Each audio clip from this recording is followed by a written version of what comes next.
দেখতে তোমায় পাই।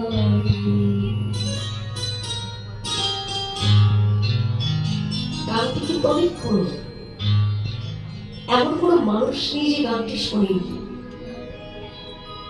অনেকে গানটা জানে, কিন্তু গানের প্রত্যেকটি কথা আমাদের জীবনের সঙ্গে কতটা জড়িয়ে আছে আর আমাদের জীবনের সঙ্গে কতটা মিল রয়েছে, শুধু কথাগুলো কেউ যদি গভীরভাবে আস্বাদন করতে পারে। আমার হিয়ার মাঝে লুকিয়েছিলে, দেখতে আমি পাই।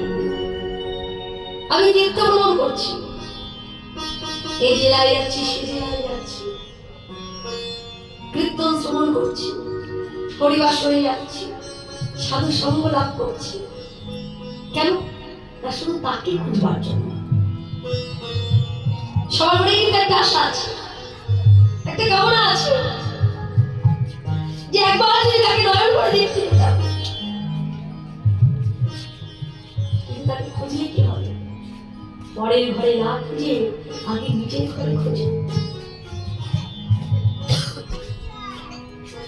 চিত্তটাকে শুদ্ধ করো, চিত্ত মানে মন, মনটাকে শুদ্ধ করো, শুদ্ধ করে চেয়ে দেখো, ওই মন দর্পণের মধ্যে থেকে দেখতে পাবে যাকে তুমি সারা বিশ্বে খুঁজে বেড়াচ্ছ, সে তোমার হৃদয় মন্দিরে দাঁড়িয়ে আছে, দুটি কর বাড়িয়ে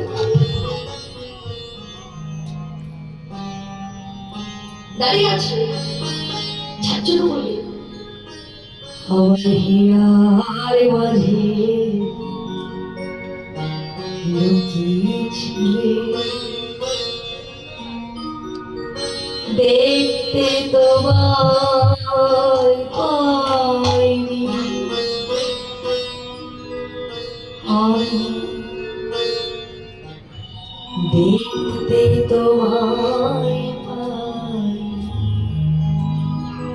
বাহির পানে চোখ মেলেছি, বাহির পানে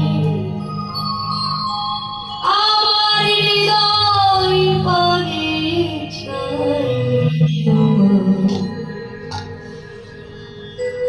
হিয়ার মাঝে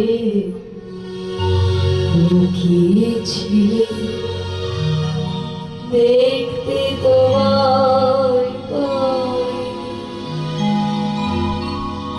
বাহির পানে চোখ মেলেছি, আমি সব জায়গায় তাকে খুঁজি, মায়া আকাশে বৃন্দাবন সব জায়গায় যাচ্ছে, কিন্তু আমার এই হৃদয় বৃন্দাবনে তো এখন তাকে খুঁজিবে। খুঁজবো কি করে? আমার হৃদয় ঘরে খুঁজবার মতো যে নয়ন, সে নয়নটাই তো আমি তৈরি করতে পারি। কীর্তনটা খুব কঠিন বাবা, আর বিশেষ করে যারা শ্রবণ করে তাদের আরো কঠিন হতে হয়।